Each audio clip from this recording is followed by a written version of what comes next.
Hello friends, मैं हूं अर्जुन और आप देख रहे हैं मेरा चैनल सिद्धार्थ ट्रैवल्स इंडिया। ये लेह लद्दाख सीरीज़ का छठा पार्ट है और आज हम आपको विश्व प्रसिद्ध पैंगोंग त्सो लेक की सैर कराएंगे। इस यात्रा के कुछ खट्टे मीठे अनुभव आपको बताएंगे और इस समय हम लोग चांगला पास से नीचे उतर रहे हैं और पैंगोंग लेक की ओर आगे बढ़ते हुए,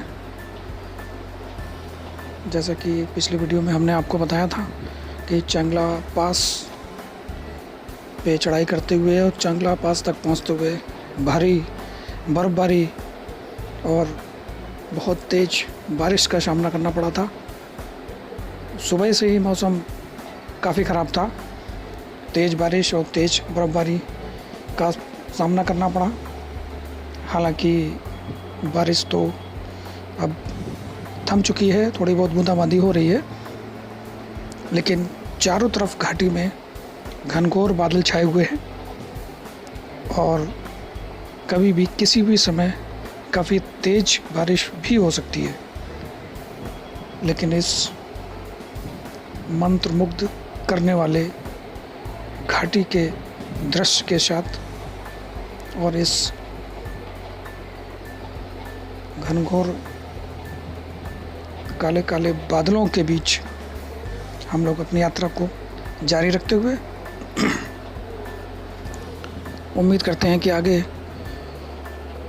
पैंगोंग लेक तक पहुँचते हमको भारी बारिश का सामना नहीं करना पड़ेगा और हम लोग सकुशल वहाँ तक पहुँच जाएंगे।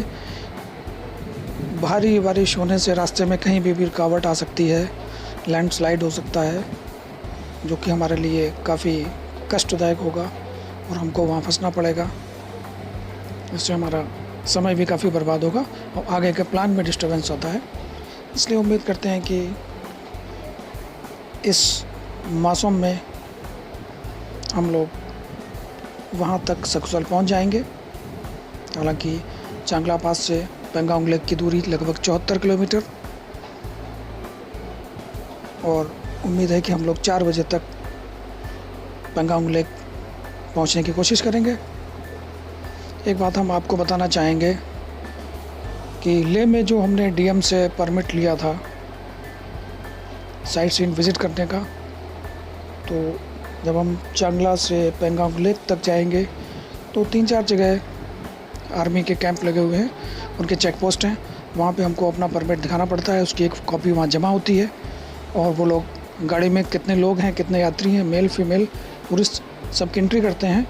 क्योंकि ये बॉर्डर एरिया है, आगे पैंगोंग लेक से आगे चाइना बॉर्डर लग जाता है और ये विश्व प्रसिद्ध पैंगोंग लेक ही लगभग 135 किलोमीटर लंबाई में है, जिसका कि 90 किलोमीटर भाग चाइना के अंडर में है और 45 किलोमीटर भाग इंडिया के अंदर में है।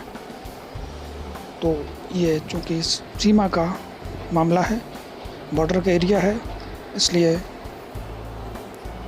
काफ़ी चेक पोस्ट पे चेकिंग के उपरांत ही हम लोगों को या किसी भी टूरिस्ट को आगे बढ़ने दिया जाता है, जबकि उनके पास सारे डॉक्यूमेंट्स हों, परमिट वगैरह वैलिड हो और जितने लोगों का पास है उतने ही लोग गाड़ी में होने चाहिए। ये सब चीज़ चेक करते हुए और वापस आने पर भी हमको पूरा चेक कराना पड़ेगा, इतने लोग गए थे और इतने लोग वापस आए हैं।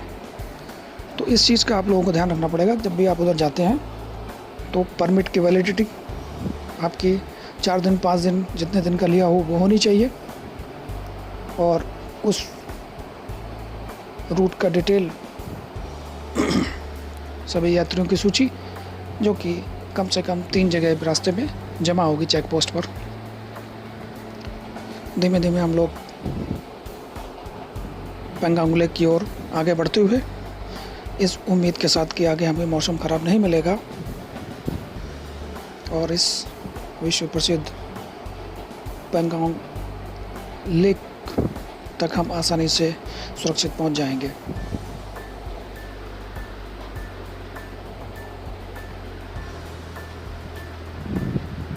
पैंगोंग लेक, जैसा कि आप जानते हैं, ये गर्मियों का सीज़न है। सर्दियों में काफ़ी ज़बरदस्त बर्फ़बारी और सर्दियाँ हो जाती है और ये पैंगोंग लेक पूरी तरह जम जाती है उस पीरियड में। हालांकि उस समय भी काफ़ी टूरिस्ट यहाँ आते हैं, लेकिन कम लोग आते हैं यहाँ पर। थोड़ा सा रिस्की होता है, माइनस में टेम्परेचर चला जाता है 20, 25, 30 डिग्री तक। और गर्मियों में बहुत ही अच्छा खुशनुमा मौसम, लेकिन सर्दी फिर भी है गर्मियों में भी।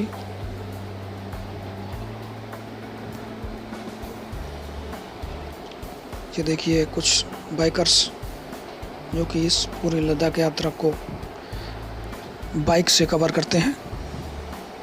विश्व के टॉप 10 टूरिस्ट डेस्टिनेशन में ये रूट आता है, लेह लद्दाख का। इस विश्व प्रसिद्ध एडवेंचरस रूट को विज़िट करने के लिए देश विदेश से काफ़ी पर्यटक हर साल आते हैं, ज़्यादातर विदेशी।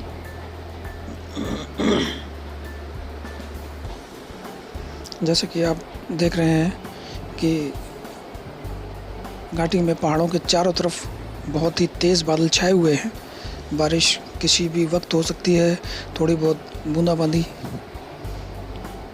हो रही है, लेकिन हम लोगों ने ये डिसाइड किया है कि चुपचाप यहाँ से निकल लिया जाए। रास्ते में कहीं रुकेंगे नहीं, सीधा स्टॉप पैंगोंग लेक पर ही करेंगे, क्योंकि अगर मौसम ख़राब हो गया तो हमको यहाँ फंसना पड़ेगा, जो कि हमारे लिए बहुत ही घातक सिद्ध हो सकता है,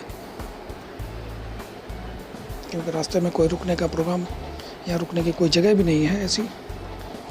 तो इसलिए जितना जल्दी हो सकते हैं हम लोग पैंगोंग लेक पहुँचने की कोशिश में। चांगला पास को क्रॉस करने के बाद हम लोग लगातार चल ही रहे हैं और कहीं भी नहीं रुके हैं, इसलिए कि अगर मौसम हमारा साथ देता रहा तो हम लेक तक पहुंच जाएंगे। कहीं बीच में मौसम गड़बड़ ना हो जाए तो समय बर्बाद करने से अच्छा है हम अपनी यात्रा को अपने गंतव्य स्थान पैंगोंग लेक तक पूरी कर लें। यही सोचकर हम लोग नॉन स्टॉप पैंगोंग लेक की ओर जा रहे हैं। चांगला पास के टॉप से उतरने के बाद लगातार अपनी यात्रा को जारी रखते हुए बहुत ही सुंदरतम दृश्य इस घाटी का। चारों तरफ पहाड़ हैं, वीराना एरिया है, कोई भी मनुष्य क्या पशु पक्षी और कोई भी जानवर तक हम लोगों को नहीं दिख रहा है यहाँ पर। बस कभी कभार आर्मी के कैंप रास्ते में मिल जाते हैं, इसके अलावा कोई भी यहाँ पर नहीं रहता है। हम लोगों को कोई भी नहीं दिख रहा है यहाँ पर। यहाँ के लोकल लोग भी दिखाई नहीं पड़ रहे हैं।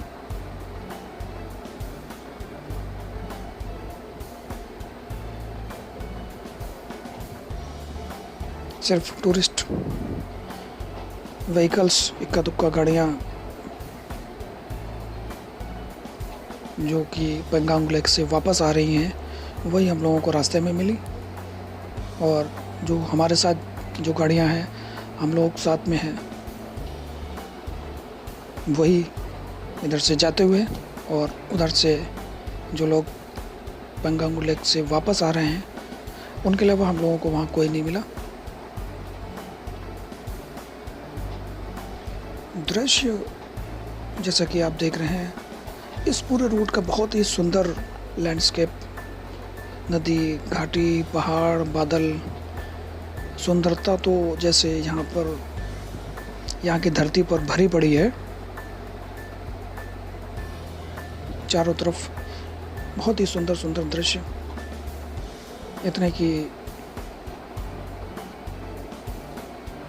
आप फोटो और वीडियोग्राफी करते करते थक जाएं, लेकिन वो दृश्य ख़त्म नहीं होंगे। फोटोग्राफी और वीडियोग्राफी के लिए हर पल नया दृश्य, नया सीन, नई जगह, बिल्कुल एक स्वर्ग का आनंद। लेकिन इतना सब होते हुए भी घाटी में एक पूर्णतया शांति, कहीं पर भी कोई भी किसी तरीके का शोर शराबा नहीं।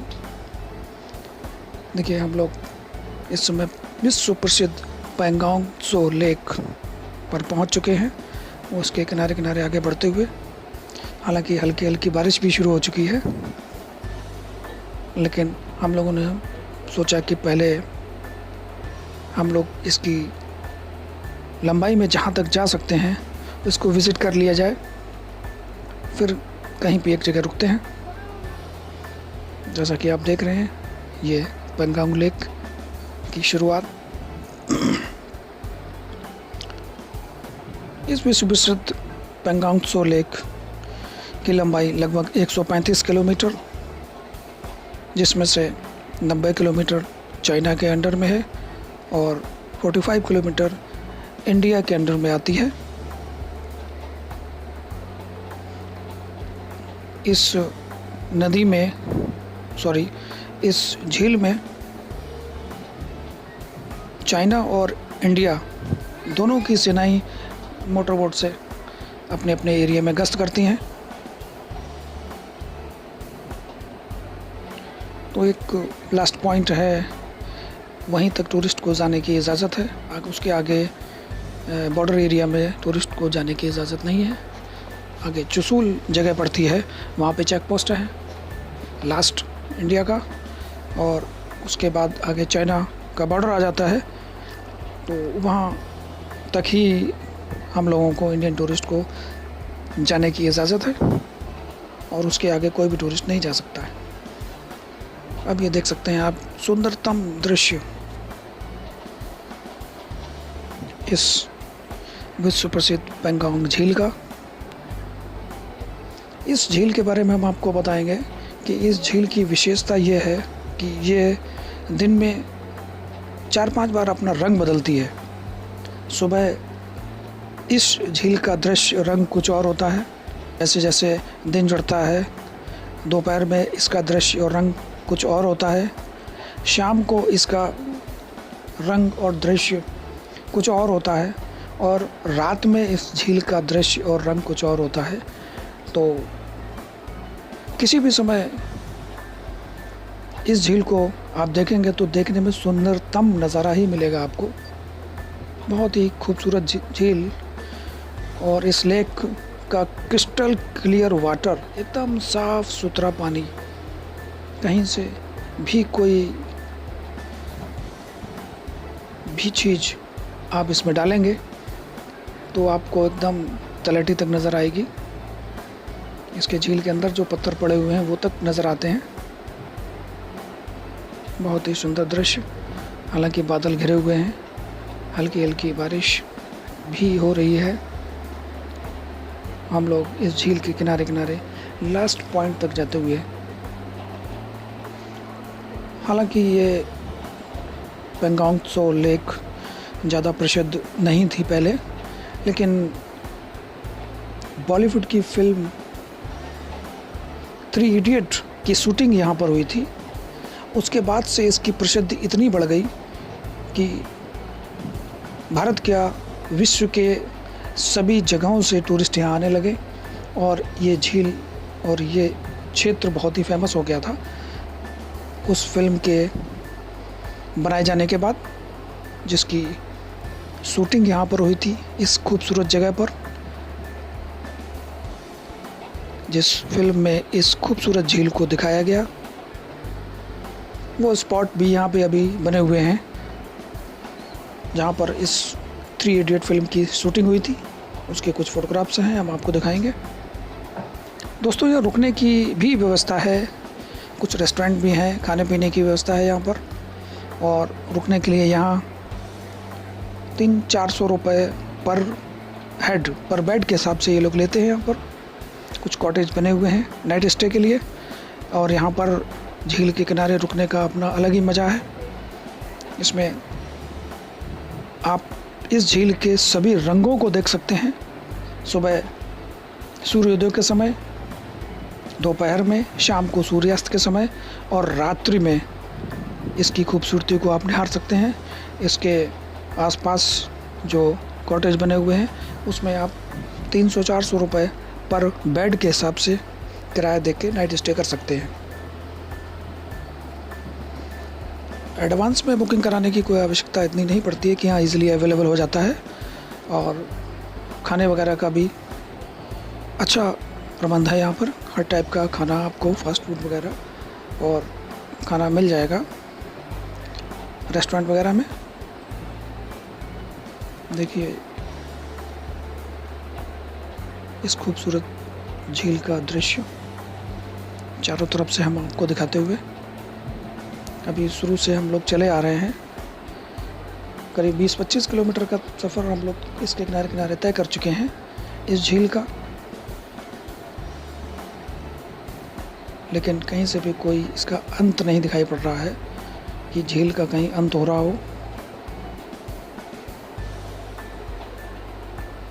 या फिर कहीं सुंदरता में कहीं कमी आ रही हो। हर कोने से, हर एंगल से इस झील की खूबसूरती बहुत ही सुंदर ही लगती है। कहीं के ऊपर तो कहीं झील की गहराई इतनी लगती है कि समुद्र जैसी लहरें तक उठती हुई दिखाई पड़ती हैं इसमें।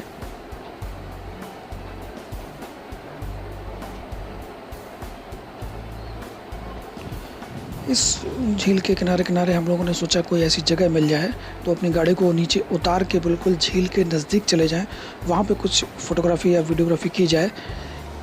ये सही सोचते हुए हम लोग थोड़ा सा आगे चले जा रहे हैं कि इस ऊंचाई से, जो सड़क की ऊंचाई है, काफ़ी ऊंचाई पर बनी हुई है सड़क, तो उससे नीचे उतरने की कहीं जगह मिल जाए तो अपनी गाड़ियों को हम अपना उतार लें और वहीं पे बिल्कुल झील के किनारे पहुंच जाएं। ऐसा सोचते हुए हम लोग आगे बढ़ते जा रहे हैं। हालांकि आगे चाइना बॉर्डर पड़ता है, ज़्यादा आगे हम लोग नहीं जा पाएंगे, लेकिन फिर भी हम लोग कोशिश करते हैं कहीं ऐसी जगह मिल जाए कि हम लोग अपनी गाड़ी को नीचे उतार कर बिल्कुल झील के किनारे वीडियोग्राफी और फोटोग्राफी कर पाएँ और इस झील की मंत्र मुग्ध करने वाली सुंदरता का आनंद ले पाएँ पूरा। चारों तरफ से पहाड़ों के बीच घिरी हुई ये झील, बादल अभी भी छाए हुए, हालांकि बारिश बंद हो चुकी है लेकिन फिर कभी भी हो सकती है।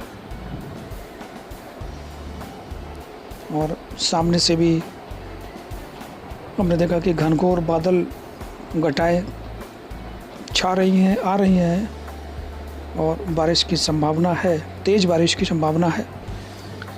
हालांकि थोड़ी सी जगह हम लोगों को मिल गई है नीचे उतरने के लिए और हम लोग सड़क से नीचे उतर के बिल्कुल झील के किनारे जा रहे हैं ताकि इस झील के बिल्कुल नज़दीक जाकर लोग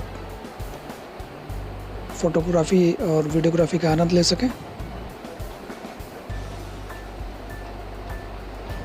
थोड़ा सा रोड अब झील के बिल्कुल समतल में आई है, तो एक जगह रास्ता मिल गई थी हम लोगों को नीचे उतरने के लिए।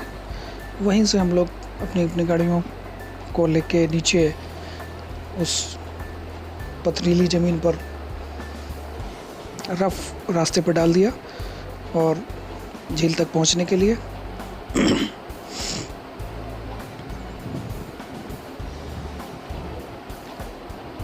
बहुत ही खूबसूरत दृश्य।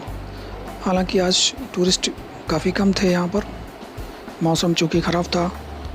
चांगला पास का उधर बर्फ़बारी का सुबह से ही बारिश हो रही थी तेज़, फिर भी टूरिस्ट थे यहाँ पर, लेकिन जितनी संख्या होती है उतने टूरिस्ट यहाँ पर आज नहीं थे और शांति ज़्यादा थी। देखिए ये झील का और उसके किनारे का दृश्य, विश्व प्रसिद्ध ये वो जगह जहाँ पर 3 इडियट फिल्म की शूटिंग हुई थी। ये कुछ स्पॉट्स हम आपको दिखा रहे हैं। ये रेस्टोरेंट पेंगोंग लेक